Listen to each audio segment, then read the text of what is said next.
회복의 최우선 과제라는 제목으로 하나님의 말씀 증거하겠습니다. 오늘 본문은 포로 후 예루살렘으로 돌아온 제사장들과 레위 사람들의 계보를 기록하며 성전 사역이 세대에서 세대로 이어지고 있음을 보여주는 말씀입니다. 느헤미야 12장은 먼저 스룹바벨 대제사장과 예수아와 함께 귀환했던 초기 공동체의 제사장들과 레위 사람들의 명단을 제시합니다. 이 명단은 단순한 이름을 나열한 것이 아니라 바벨론 포로 이전부터 이어져 온 성전 사역의 정통성이 포로기 이후에도 계속되고 있음을 확인하는 역할을 합니다. 각 제사장 가문은 고유의 직무와 전통을 가진 집안들이었기에 그들의 이름이 다시 기록된다는 것은 성전 중심 공동체가 정상적으로 회복되고 있다는 아주 중요한 신호였습니다. 17절에서 언급된 제사장 가문들은 스룹바벨 시대에 예루살렘으로 돌아온 대표적인 제사장 집안들이며 이어지는 12절로 21절은 이들이 요아김 시대에 어떤 후손들로 이어졌는지를 보여줍니다. 이를 통해 제사장 직분이 시대의 변화 속에서도 끊어지지 않고 한 세대에서 다음 세대로 충실하게 계승되었음을 알 수 있습니다.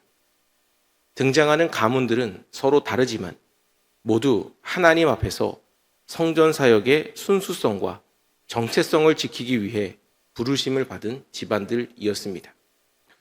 레위 사람들에 대한 기록도 중요한 부분을 차지합니다. 레위 지도자들을 비롯해 성전에서 찬송을 맡은 자들, 그리고 성전 바깥에 여러 실무와 행정을 감당한 이들의 이름이 세밀하게 이어집니다. 특히 아삽의 자손이 다시 언급되는데 이는 다윗 시대부터 이어져 온 찬양 사역의 전통이 포로기 이후에도 변함없이 유지되었음을 보여줍니다. 레위인들은 성전 예배에서 음악과 찬송으로 하나님을 섬기는 역할들을 감당했으며 본문은 이 중요한 사역이 어떻게 가문을 따라 이어져 왔는지를 자세하게 기록하고 있습니다. 22절로 26절에서는 제사장과 레위 사람들의 계보가 바사왕 다리오 시대까지 이어졌음을 강조합니다. 이는 정치적인 환경이나 시대적 조건이 크게 변해도 성전 사역만큼은 흔들림 없이 지속되어 갔음을 보여줍니다.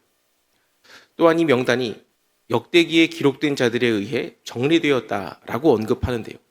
이는 성전 사역의 기록이 매우 체계적으로 관리되어져 왔음을 나타내며 공동체가 성전의 거룩함을 지키기 위해 가문별 정체성과 조직을 얼마나 철저하게 보존하려 했는지를 잘 보여줍니다. 결국 이 오늘 본문은 단순한 명단을 넘어서 무너졌던 예루살렘이 성벽뿐 아니라 사람을 통해 온전히 회복되고 있음을 보여주는 증거입니다.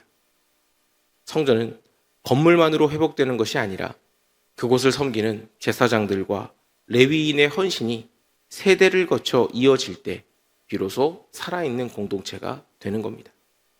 그래서 본문은 그들의 이름을 하나도 빠뜨리지 않고 기록하며 하나님께서 공동체를 세우실 때 언제나 사람을 세우심으로 일하신다는 사실을 조용히 드러냅니다.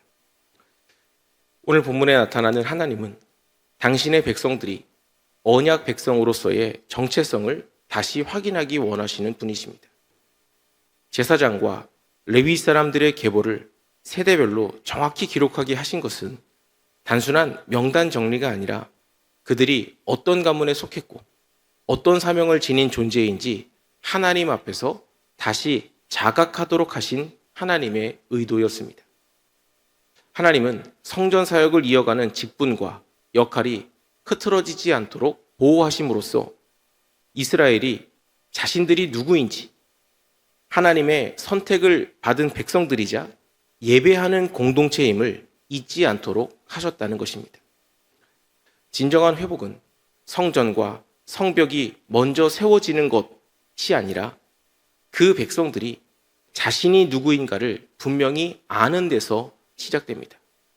외형이 아니라 그 각자의 중심이 그 회복의 진정한 의미였다는 거예요.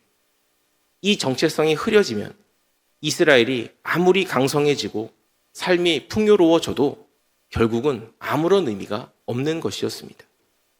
그래서 하나님이 원하셨던 회복의 중심에는 언제나 예배가 있었고, 예배를 통해 자신이 하나님의 백성임을 다시 확인하는 것이 이스라엘 공동체의 생명력이었다라는 것입니다. 그래서 하나님은 그 이름 하나하나를 기록하게 하시며 그들의 정체성과 예배를 통해 공동체가 다시 살아나도록 이끄셨습니다. 오늘날 우리들도 마찬가지입니다. 예수 믿는 우리 삶의 중심은 언제나 신앙이어야 하고, 여기서 신앙이라고 함은 단순한 종교적 활동, 행위가 아니라 하나님을 주인 삼은 하나님 나라 백성이라는 그 정체성과 그런 정체성을 가진 자에게 마땅히 요구되는 예배를 우리 삶의 중심에 두는 것입니다. 우리는 현실의 많은 문제들 앞에서 당장 눈앞의 상황을 해결하거나 바꾸는 일에 마음을 쏟을 때가 많습니다. 또한 이 땅에서 감당해야 할 여러 역할 역시도 결코 가볍지 않습니다. 그러나 그 모든 것에 앞서 하나님이 우리에게 먼저 회복하기를 원하시는 것은 바로 내가 누구인가에 대한 분명한 인식입니다. 나는 하나님이 사랑하시는, 하나님께서 선택하신 하나님 나라 백성이고, 그래서 나는 하나님 나라 백성답게 살아야 한다는 그 정체성이 우리에게 가장 중요한 요소라는 것입니다. 이것이 흐려지게 되면 삶은 금세 환경에 휘둘리게 되고 눈앞의 성취나 염려가 우리의 마음을 지배하게 됩니다. 하지만 이것을 붙잡고 있으면 우리는 현실의 무게 속에서도 방향을 잃지 않고 흔들리지 않을 수 있습니다. 늘 하나님 백성이라는 그 정체성을 붙들고 이 땅을 살아가는 저와 여러분 되시기를 소망합니다. 때로는 어리석어 보이고 미련해 보일 수도 있겠지만 하나님이 예비하신 영원한 나라가 있기에 그 정체성을 가지고 사는 우리는 가장 지혜롭고 가장 현명한 사람들입니다. 오늘 말씀 기억하면서 어떤 상황 속에서도 하나님으로 말미암은 바른 자기 인식을 가지고 늘 하나님을 우리 삶의 중심에 두며 주님이 주시는 참된 회복과 풍성함을 경험하는 저와 여러분 되시기를 주님의 이름으로 간절히 축원드립니다.